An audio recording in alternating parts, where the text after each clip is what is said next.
Hello, everyone. Sarah here. Let's read some more slides. Let's learn some more from AI and see, do we like it? I always have this attitude with it, like, I don't know. Is it going to work? Let's see. What's the topic today? It's exciting. Get new topics. Breaking free, overcoming social anxiety and isolation. Who relates to this in your past or current or whatever? I have a huge history of social anxiety.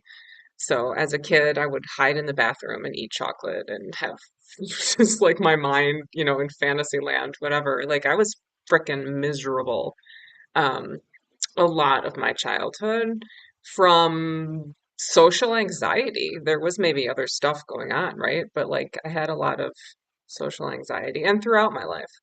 Um, yeah, very, very painful. I'm a little out of touch with it because I'm so extroverted lately and like feeling so good and like able to connect with people. And it's, by the way, those of you stuck in social anxiety right now, just know that when you break free from that, okay, which this is called breaking free, um, you're gonna enjoy it, like the contact with people, even more than people who have always been extroverted, right? And never had this problem.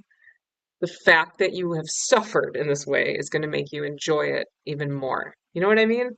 So hold on to that. Okay. Social anxiety and isolation can feel like invisible chains restricting your ability to connect with others. Yeah, right? And fully participate in life. Yup. Whether you experience occasional social discomfort or severe anxiety, like have you ever had, like, do you get it in a severe way? I remember having to speak in front of a group at a job and getting an anxiety attack, and it was social anxiety because like people around, right? I had to present something in front of them and I couldn't breathe. Like literally, it was so embarrassing because I couldn't get the words out. I had to keep, right? Whether you experience occasional social discomfort or severe anxiety that impacts your daily functioning, like, are you somebody like that, where like you kind of just stay at home because it's really affecting your functioning? This presentation offers practical strategies and insights to help you gradually break free and build meaningful connections. We'll explore both the psychological underpinnings of social anxiety. So, I have learned I'm a Soma breath instructor, in my studies there, that uh, we have something called a default mode network in our brain, which is our ego. And it's my understanding that people with anxiety have like an overactive or highly active default mode network where we're always thinking about how we're being perceived. And it's not really our fault. It's like kind of a partly physical thing in our brain. We're always And the cool thing about breath work, for example, is that it turns that offline. It turns it off, turns your ego off, where you're not thinking about what you look like, what you sound like, how others are perceiving you. And what a freaking relief, right? And then, like it's saying here, you can participate fully in life. You are connected to your own consciousness, your own self. You can just speak. Like if you're somebody who's crippled by this social anxiety, how great would you feel if you could just turn that off and express yourself completely, right? Because you have, like, even though you have that crippling anxiety, you have your thoughts, you have your feeling. I know you do in there, right? Yeah, this is what excites me is bringing that out in people. And you know, since I've gone through it and have been able to bring that out in myself, and I've gotten lots of help, I just want to like reach back and like, hey, like bring up others, right? Or help others also try things that could work for them. Maybe it's breath work, maybe it's something else. Okay. This presentation, oh, we read that. We'll explore the psychological underpinnings of social anxiety and actionable techniques you can implement today to begin your journey toward greater social confidence and fulfillment. Science, the science. In Soma Breath, we talk about the science and the magic, both, right? The science behind social anxiety. So, it'd be cool if it mentions default mode network. Probably won't. Let's see. Neurological factors. Amygdala hyperactivity creates heightened fear responses in social situations. It's related to fight or flight, right? Isn't there a third one? Fight.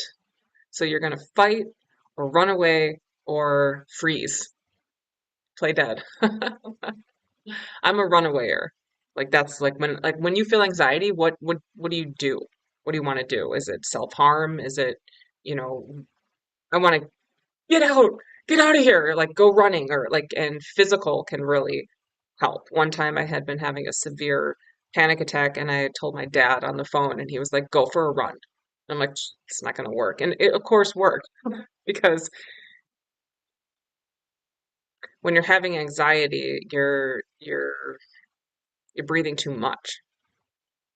And so like running makes me feel like I'm breathing even more, but actually it was slowing my breath down. Amygdala hyperactivity creates heightened fear responses in social situations, disrupted neurotransmitter balance, particularly serotonin and dopamine. I always get a little weird about this because I believe it's a myth as far as like with mental health or mental illness. Like, I don't really buy into diagnoses or this thing of like it's an imbalance in your brain. I don't really buy into any of that. Let's start some controversy.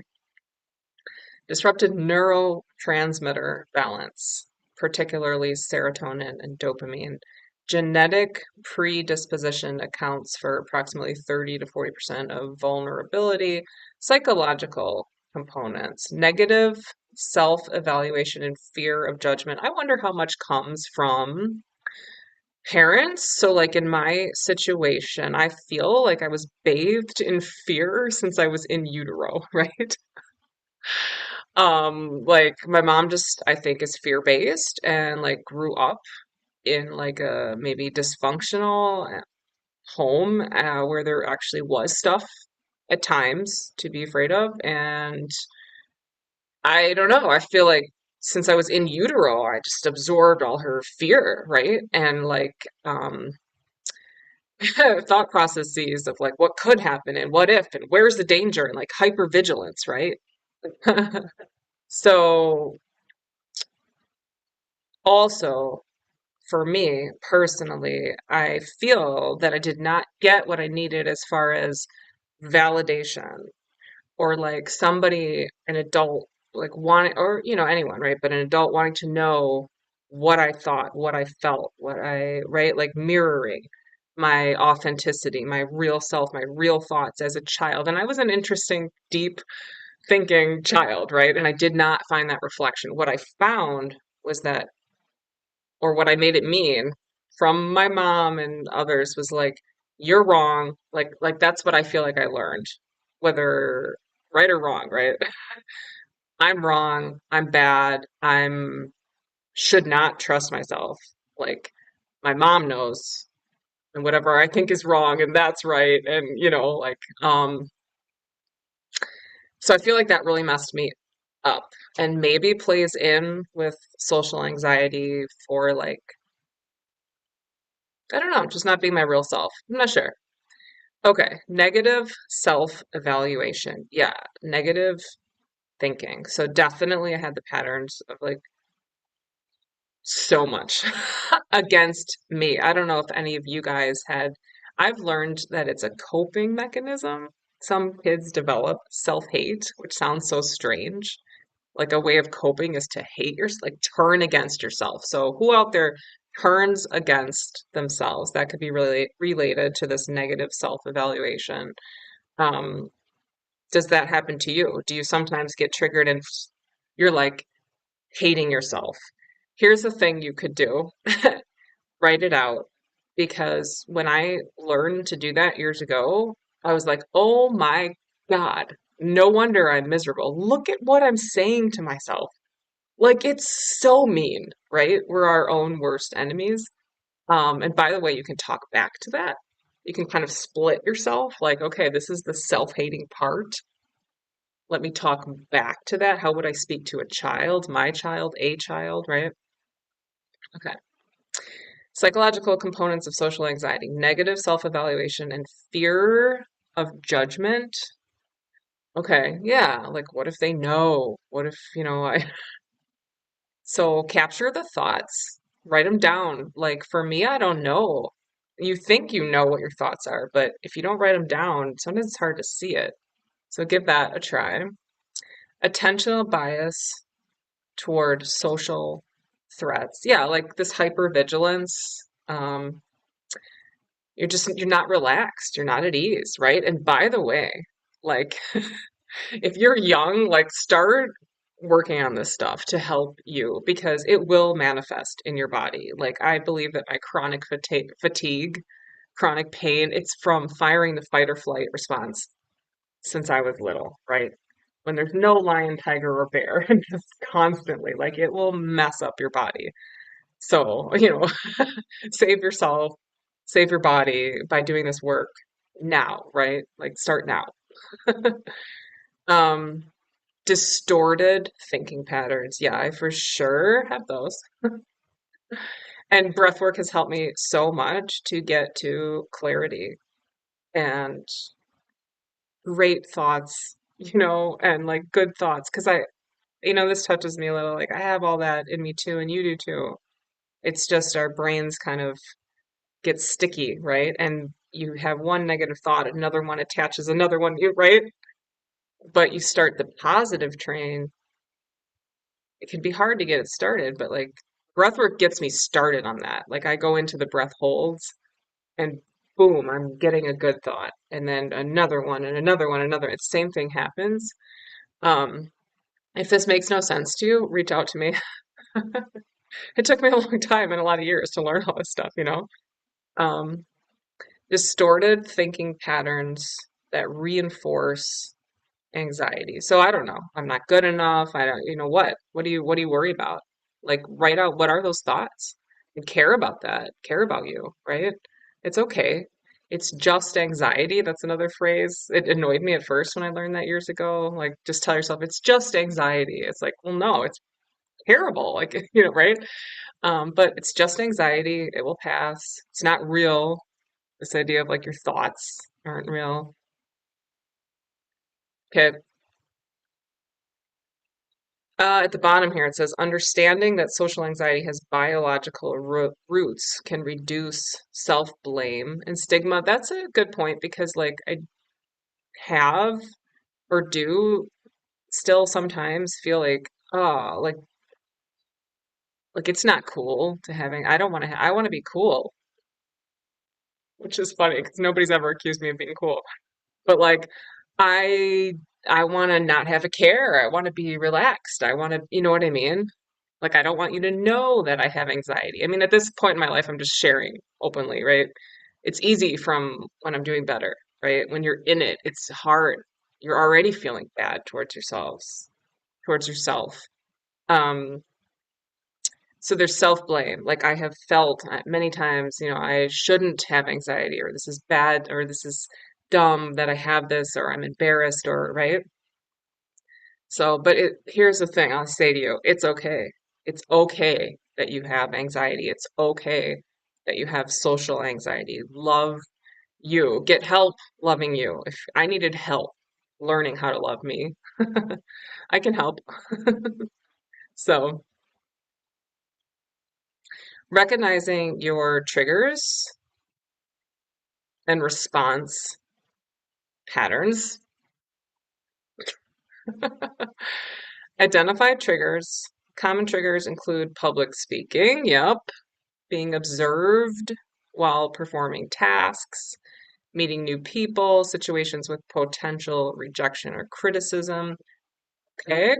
Avoidance, behaviors. Identify how you might use cancellations, excuses, alcohol, substances, excessive phone use as safety behaviors that reinforce anxiety. So, how does that stuff reinforce anxiety? That's interesting. So, yeah, like you don't want to feel it, so you just like stay on your phone, right? Or you were like, I'm not gonna go, and you don't go to the party or you don't go to something.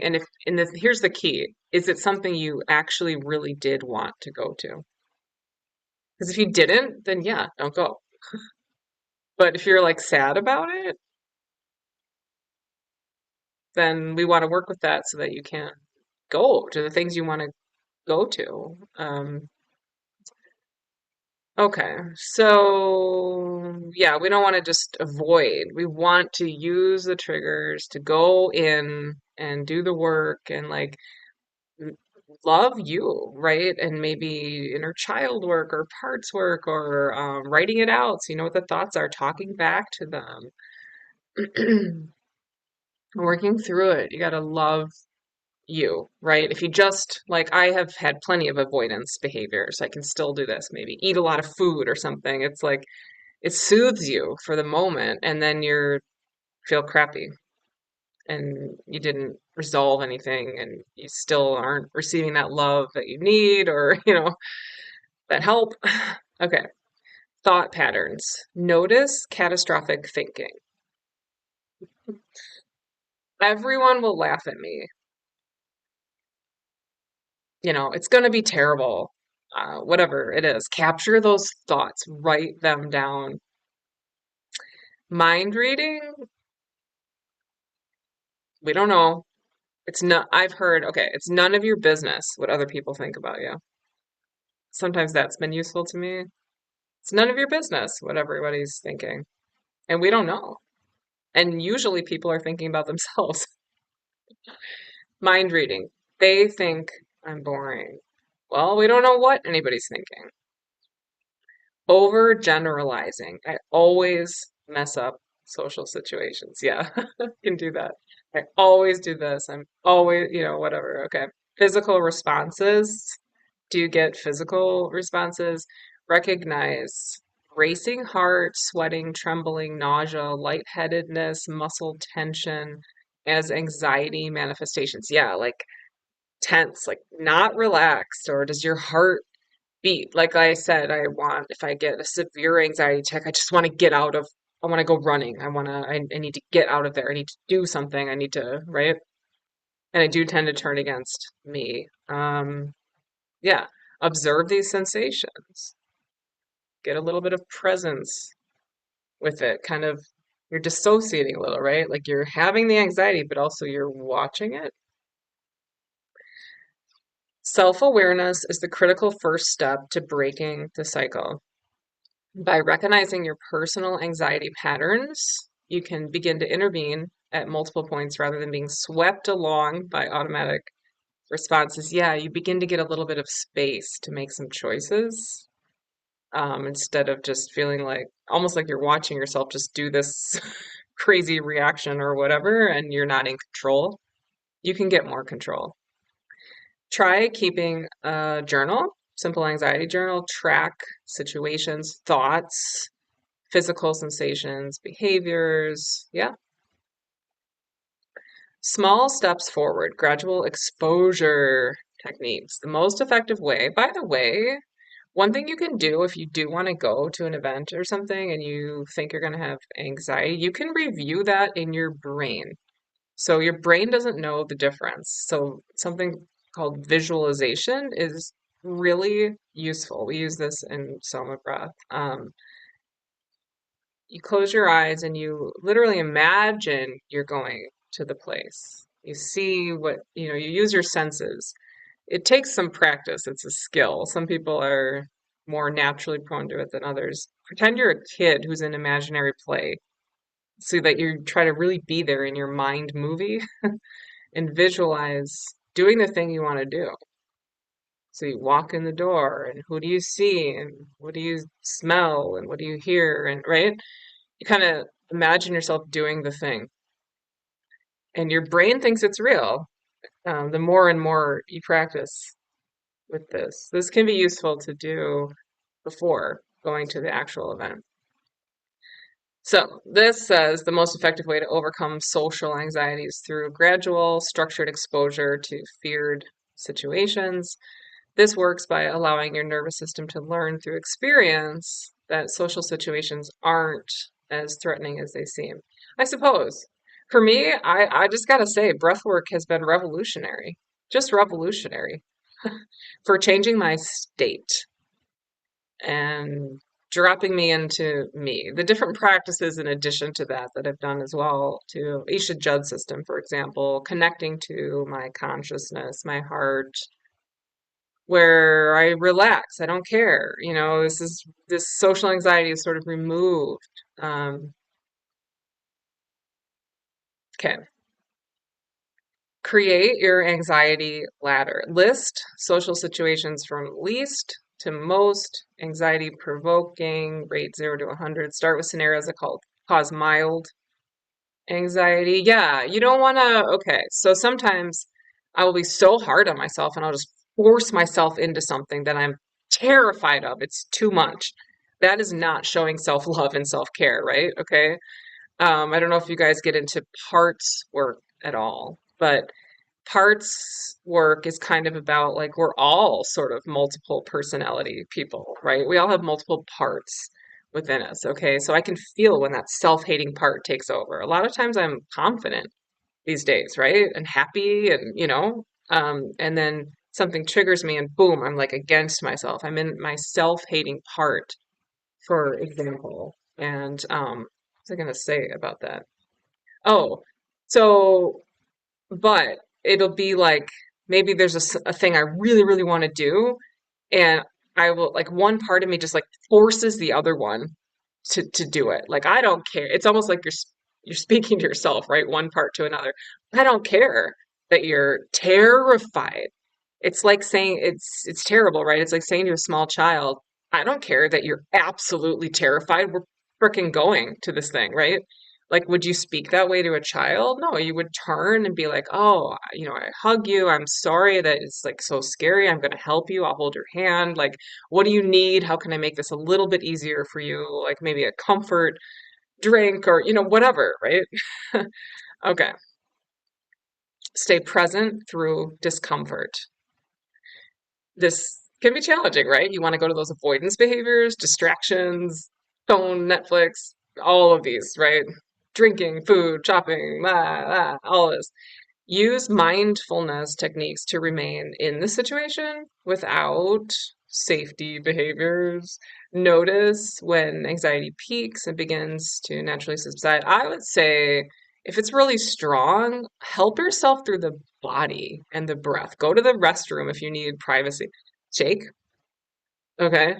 Nobody's going to see you in a bathroom stall, right? Punch, whatever. Like move your body, run in place. Um, Count, either have music going or count in your head, breathing in a rhythm. So, for example, in two, out, two, three, four. You can count in your head, have your exhale be longer than your inhale.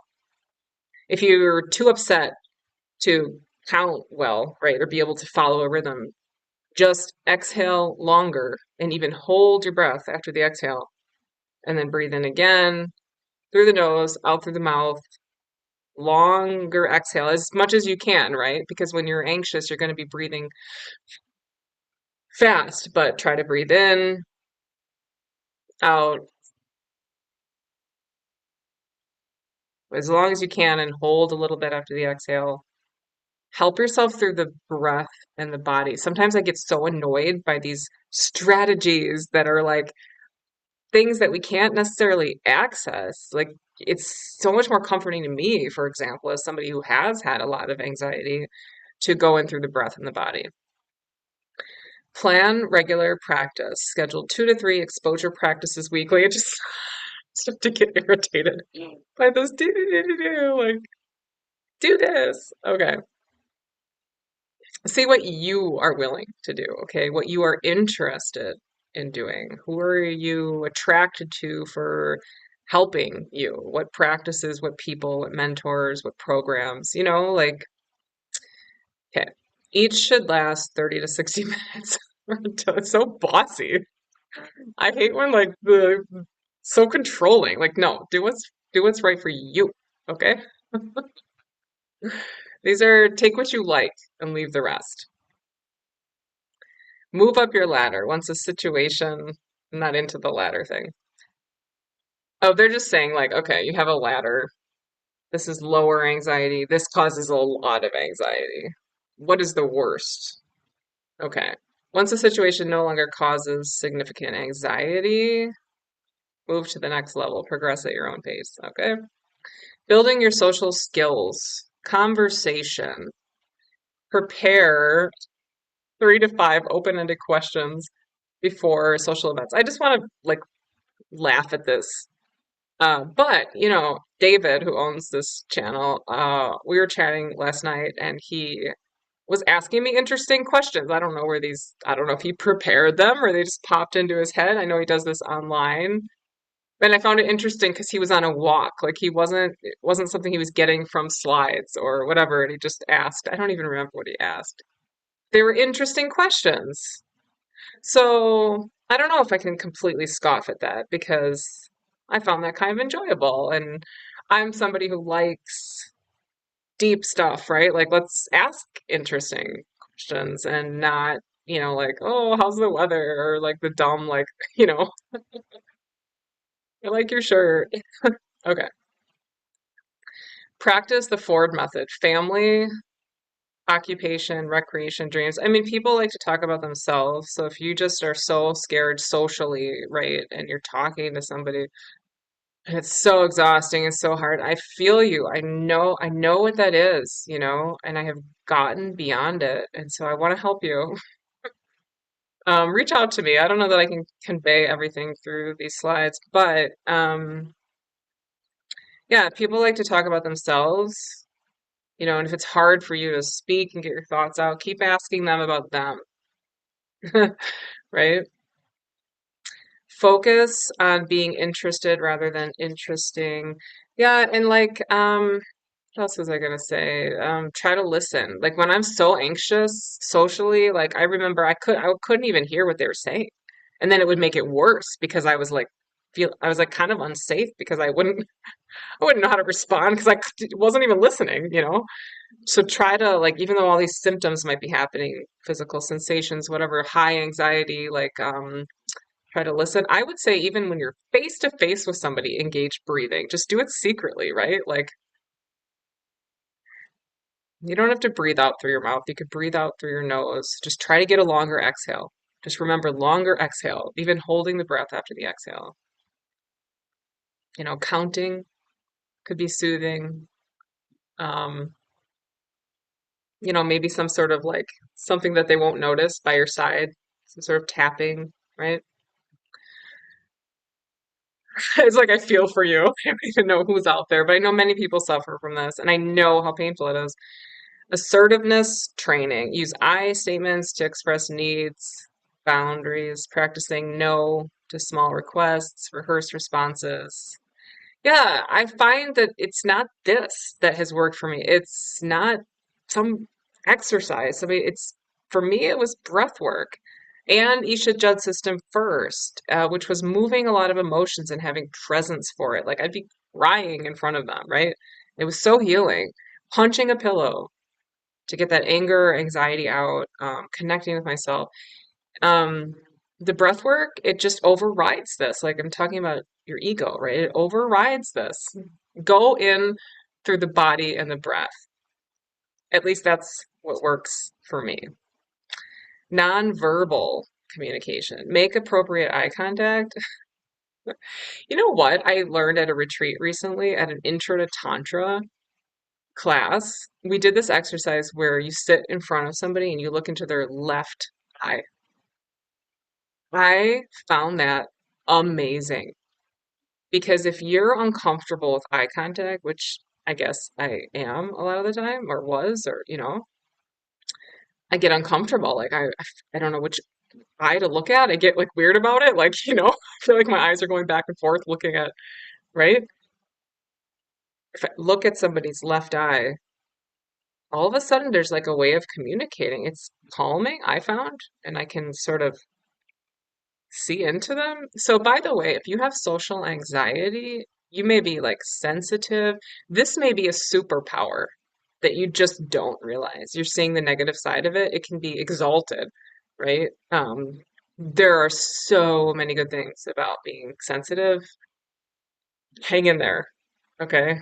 Um, Practice open body posture, confidence stance. This stuff just is like smile genuinely when greeting others. Look, when you're feeling your stuff and it's suffering and it's hard, this doesn't feel super accessible to me. What about you? Social skills are learned behaviors. Interesting. So, what did I learn from my parents? They would both become on in front of others. I would say my dad's better socially than my mom. They would change themselves around others. I love people who don't do this. They are themselves always. I think David's like this, who owns this channel, right? David Pro Rock. Check out all his cool stuff. Okay. Exponential enlightenment, full moon fusion, just saying things that like he does so much amazing stuff. He's on Spotify, David Pro Rock. Okay, so I really am attracted to people who are just themselves always, right? This is something I've had to learn to do. Connect to me, connect to me, connect to me, be authentic, right? Okay, what did you learn socially? Did you, as a kid, like, did you learn from your parents, your culture, your school? I don't know, like, that you had to be on, for example, or that you had to be a certain way, or, and then you feel you don't fit in? Like, what? Also, my dad would like talk to people and I'd hear him talking about us, his children, like, well, Sarah's doing this, this, and this. And I was like, huh. So like that isn't the real me, that I'm going to college or that I'm doing this, I'm taking piano, or like those weren't the things that were important to me. I'm like, I'm in here. I'm freaking in here, like with a heart and my thoughts and I'm like, that isn't the real me. I don't know if it makes sense. Like any other skill, they improve with deliberate practice and feedback. Consider recording yourself. That's a little intense. I mean, I actually benefit from watching myself on video at this point. I just don't know if that's like a beginner place, right? But you might listen to you. That's been super useful to me. I will watch myself. Maybe it sounds very conceited. I will listen to myself on memos. Sometimes I think I need something from someone else. I need somebody to hear me. But if I listen to me, I'm like, oh no, I just needed to listen to me. Like, are you tuning yourself out? Right? Okay. Role playing with a friend. Oh my God. All right. Remember, most people are too focused on themselves to notice your anxiety. That's true. Self-care, strategies for managing anxiety. Physical wellness, get into the body. It doesn't have to be, if you hate the gym, do something you like. What would you enjoy physically? Ecstatic dance has helped so many people. Is that something you want to try? Um, I go to kirtans now, which is like singing, chanting, and I'm the person standing up immediately, freaking moving. I need to move, right? I'm moving all around. It's going through the body, the breath, movement. Maybe you like going to the gym. Maybe you want to go for a run, bike, swim, whatever, hike, something that's enjoyable. Involve nature.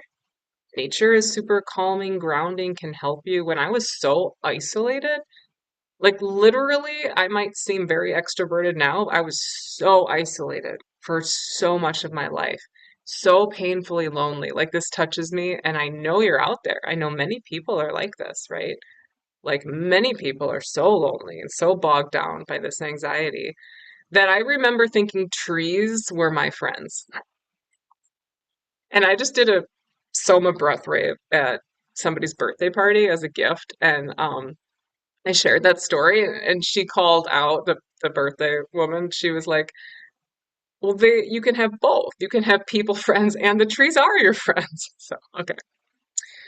Physical wellness, regular exercise reduces anxiety up to 30%. Limit caffeine. I always want to drink too much caffeine. It becomes like a comfort thing, but also it's interesting because how much is that caffeine or excessive caffeine contributing to your anxiety? Limit alcohol. I don't drink at all. I'm not somebody who can drink appropriately. I get like addicted to it, right? Um, Prioritize 7 to 9 hours of sleep. Practice diaphragmatic breathing, 4-7-8. Yes, any breath work. Longer exhale. 4-7-8 isn't one in particular that I do. I do 4-8-8. So I've heard this 4-7-8. I got to figure out what is the seven? What is the purpose of having one less count there? In for four, out for seven, hold for eight. Mental well-being, daily mindfulness meditation. Meditation is amazing. And you don't have to you can sit in silence and just listen. If you're not willing to do that or it's too hard for you, do something amazing like Soma breath because you will accidentally meditate, okay? If you want to try it, let me know or just Google it. Like it's amazing. Some of us need more going on. We need the music, the flow, the breathing, the breath holding, the guidance, to drop. And then you might find at the end of that, oh, I can sit in silence a little bit now. Many different ways. Isha Judd system was lovely. Um, that's meditation. They call it unifying. Okay. You can find ways that work for you. Do what you're like, what are you willing to do? What are you interested in doing? Like if you're suffering, let yourself feel good. I couldn't get it out. Okay? Let yourself be drawn to what feels good to you.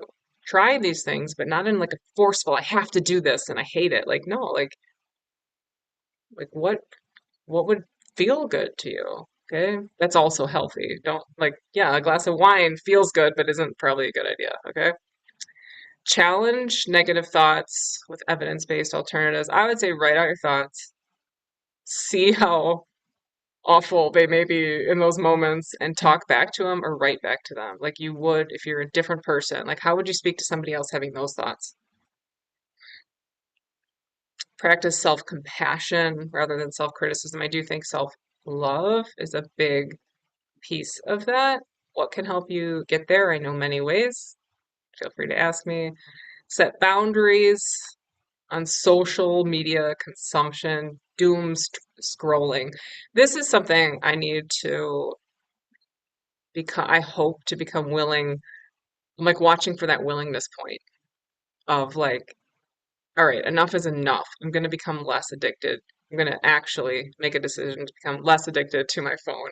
Because, yeah, doom scrolling and just, you don't want to live your life just always on your phone, right? Preparation techniques, visualize successful social interactions. Yeah, I talked about that. Develop pre-event calming rituals. Yeah, care for yourself before. Have a really good plan. I like to plan still, because I do events now and stuff, and like I crash afterwards. Like I try to plan what am I going to eat, drink, what is going to be there for me right after this thing. How am I going to get to sleep? Am I going to watch a certain movie? Like, care for yourself before and after. Really, really care for yourself. Really, really prepare. Plan recovery time after social engagements for sure, because introverts are exhausted by that, right? Yeah. They say like extroverts, and it's on a, sliding scale, right? I forget the other word, but like you might be super introverted or super extroverted or somewhere in there or vacillating. I have introverted parts and extroverted parts and, um, but yeah, they say like extroverts get energy from being around people. Introverts lose energy around people. We still want to be around people at times when we want to in the way that works for us, but maybe it decreases our energy and we need recovery time, we need alone time. Celebrate small victories with meaningful rewards.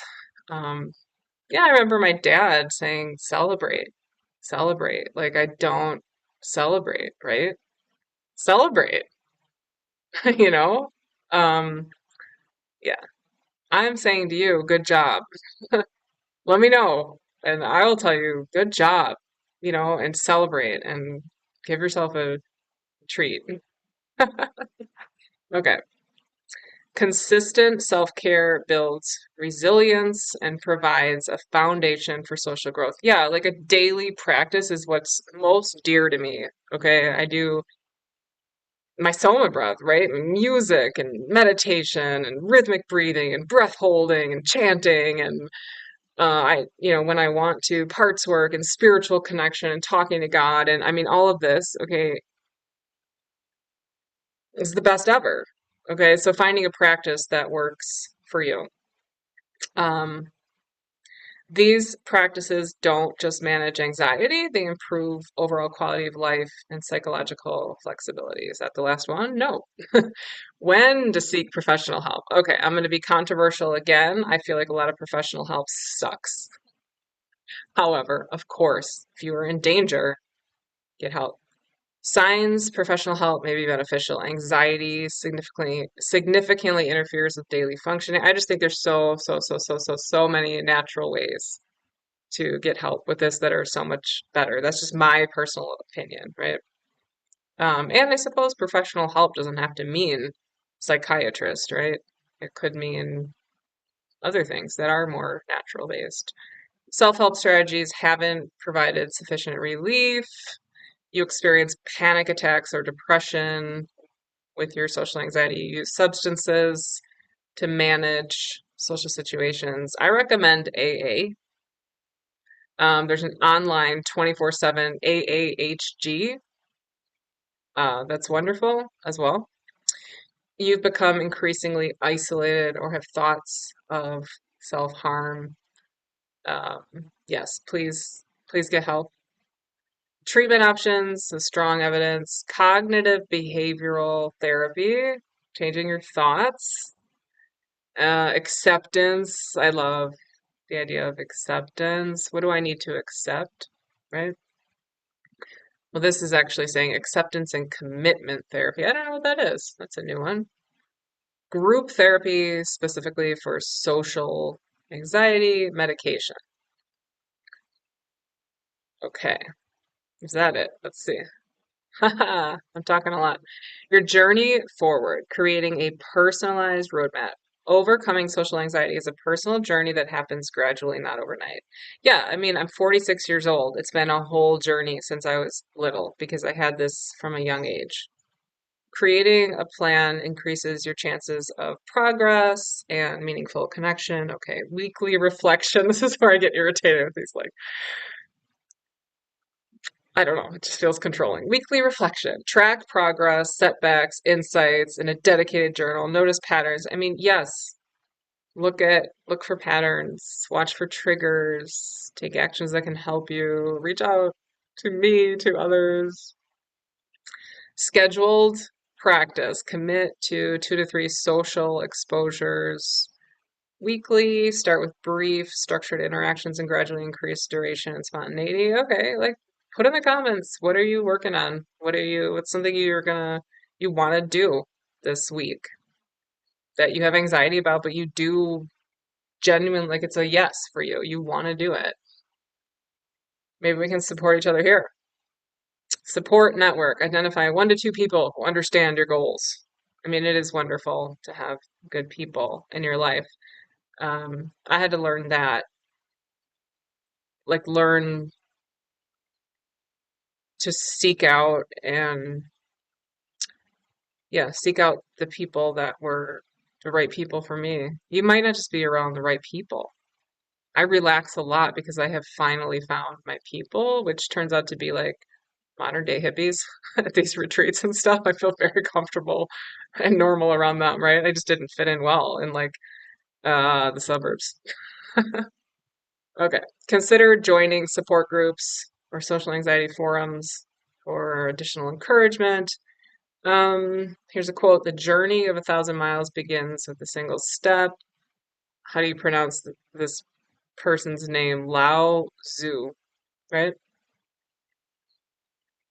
Baby steps. Remember, connection is a fundamental human need. I love Teal Swan personally. You can Google like you could Google Teal Swan anxiety.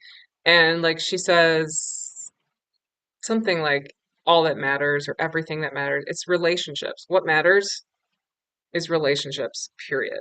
And that was hard for me to hear because I was so isolated that I'm like, well, my relationships suck everywhere, you know?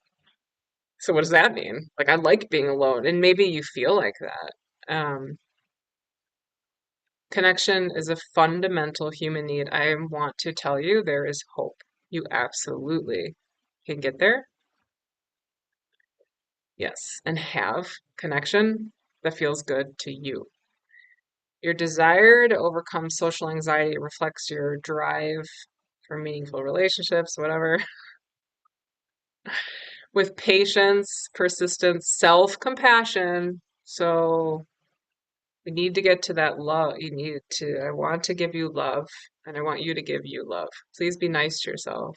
You can gradually expand your comfort zone. This is happening in my life now. It's pretty exciting. I'm able to do things now that I couldn't have even done a year ago and build a more connected life. Final thought.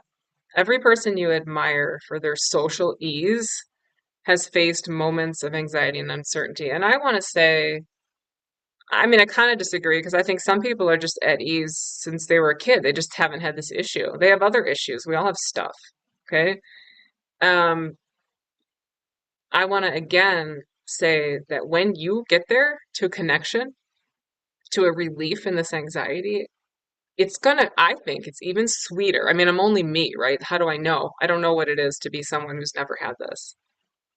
Um, I remember talking to a woman who's like, did not get anxiety at all. She's like, I don't even believe in that. Like, just relax. That's what she would say to people like us. And but we know, like, it's not as easy as that. Okay. But having suffered like this, when you get there to a connection, it's going to be even sweeter. I believe this. I experienced this, because without dark, how do you appreciate the light, right? Without suffering, right? How do you appreciate the good? And again, it's a superpower. It doesn't feel like it, but this social anxiety can tend to go along with like a very sensitive nature. You are not too sensitive. You are not an overreactor. You are not too dramatic, okay? Get around the right people who understand that. I can share more with you. You can exalt this trait. And I mean, it can become a superpower. I'll explain that more in the future. I can't like go down that rabbit hole right now. Um, the difference isn't absence of fear, but willingness to act despite it. Do it afraid. Do it anyway, but not if you're terrified. Not if it's like a terrified child part. Then, okay, because I can think of examples again in my past where like I just bulldozed that part of myself. That's not healthy. That leads to these behaviors, drinking and whatever. Yeah, that is the last slide. Have a wonderful day. I love you all. And if you made it to the end of this video, I love you. And please put comments. Please communicate. I really want feedback. Is anything I said or anything in these slides helpful? Like, what are you going through? Please. I really want to connect with you. Take care.